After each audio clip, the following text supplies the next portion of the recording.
Abu Sufyan raconte dans un long récit que l'empereur Héraclius avait donné audience au chef de la Mecque pour s'enquérir au sujet du prophète. sallallahu alayhi wa sallam.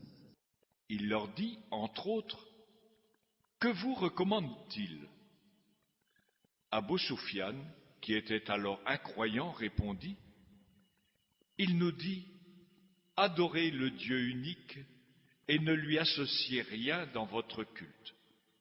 Laissez tomber les croyances de vos aïeux.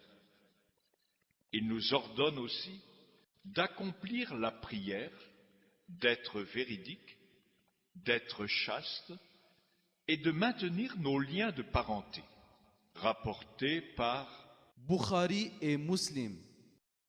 عن أبي سفيان رضي الله عنه في حديثه الطويل في قصة هرقل قال هرقل فماذا يأمركم؟ يعني النبي صلى الله عليه وسلم.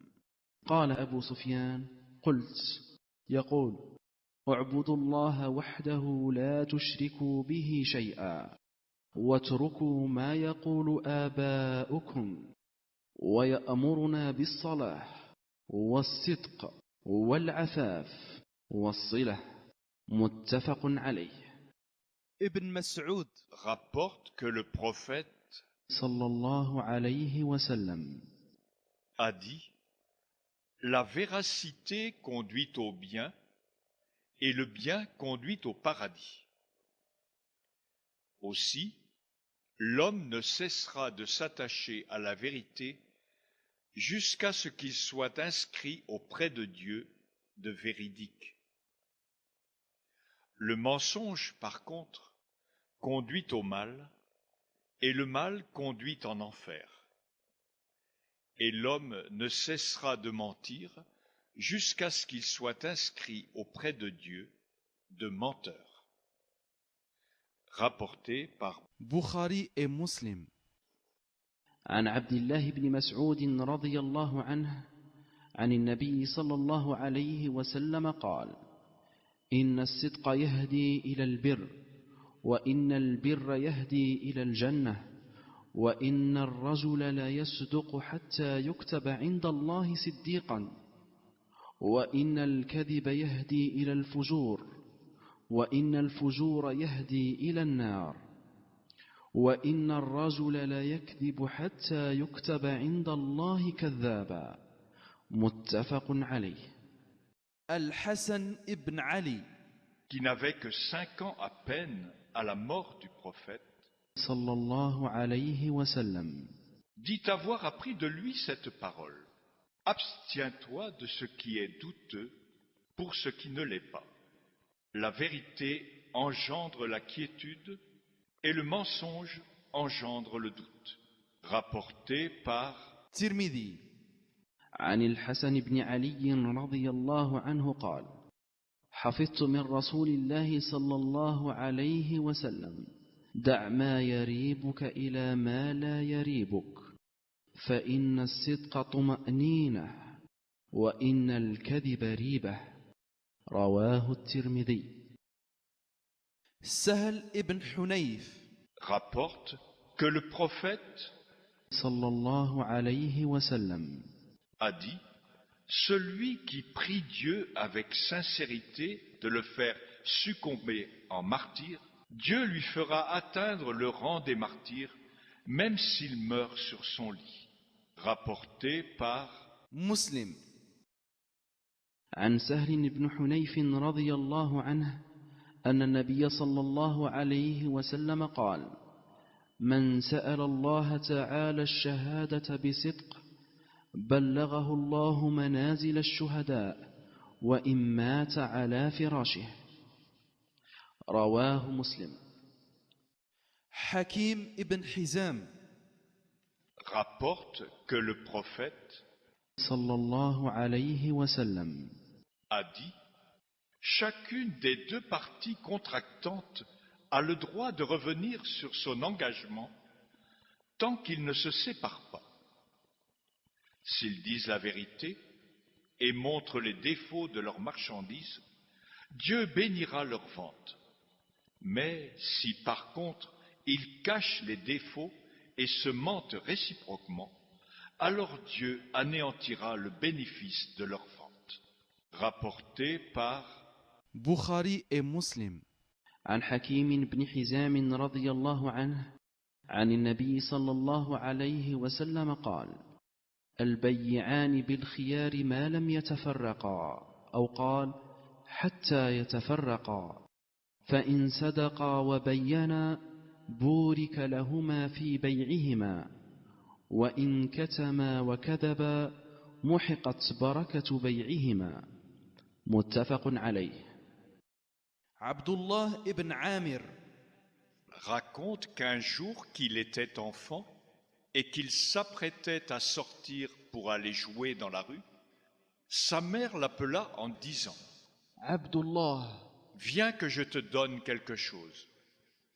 Le prophète, sallallahu alayhi wa sallam, qui se trouvait chez eux, dit à la mère: qu'as-tu l'intention de lui donner?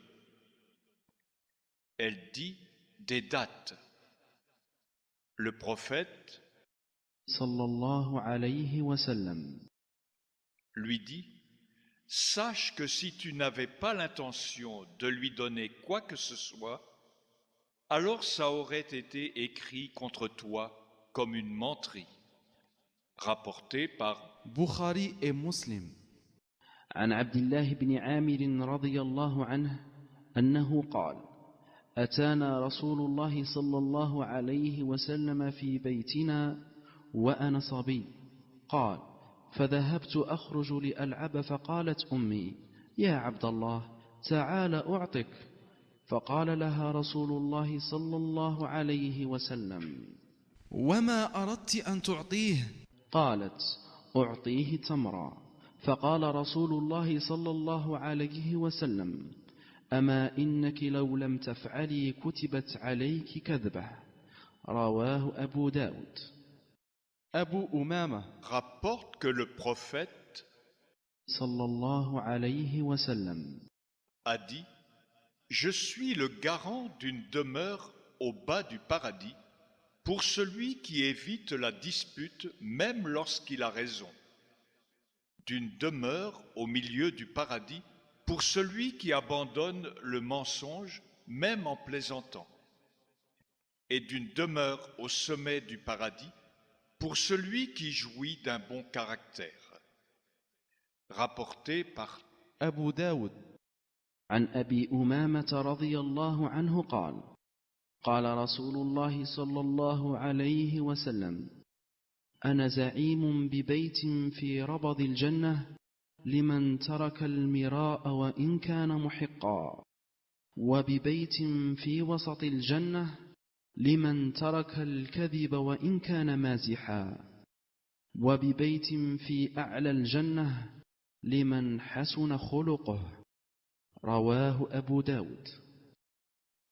Kalthoum, fille de Uqba, dit n'avoir jamais entendu le prophète sallallahu alayhi wa sallam tolérer quoi que ce soit en matière de mensonge, excepté dans 3 cas. Il disait: je ne considère pas comme menteur celui qui concilie entre les hommes en produisant des contre-vérités s'il est vraiment animé par l'esprit de concorde, ni celui qui le fait par ruse de guerre, ni celui qui le fait pour amadouer son conjoint. Rapporté par Muslim. عن أم كلثوم بنت عقبة بن أبي معيط رضي الله عنها قالت: لم أسمعه يرخص في شيء مما يقوله الناس إلا في 3. قال رسول الله صلى الله عليه وسلم: لا أعده كاذبا الرجل يصلح بين الناس يقول القول ولا يريد به إلا الإصلاح، والرجل يقول في الحرب، والرجل يحدث امرأته والمرأة تحدث زوجها. رواه مسلم. Kalthoum rapporte qu'elle a entendu le prophète sallallahu alayhi wa sallam dire: Il n'est pas menteur celui qui réconcilie entre les gens en rapportant des propos mensongers ou en disant du bien. Rapporté par Bukhari et Muslim. عن أم كلثوم رضي الله عنها قالت: سمعت رسول الله صلى الله عليه وسلم يقول: ليس الكذاب الذي يصلح بين الناس فينمي خيرا أو يقول خيرا. متفق عليه.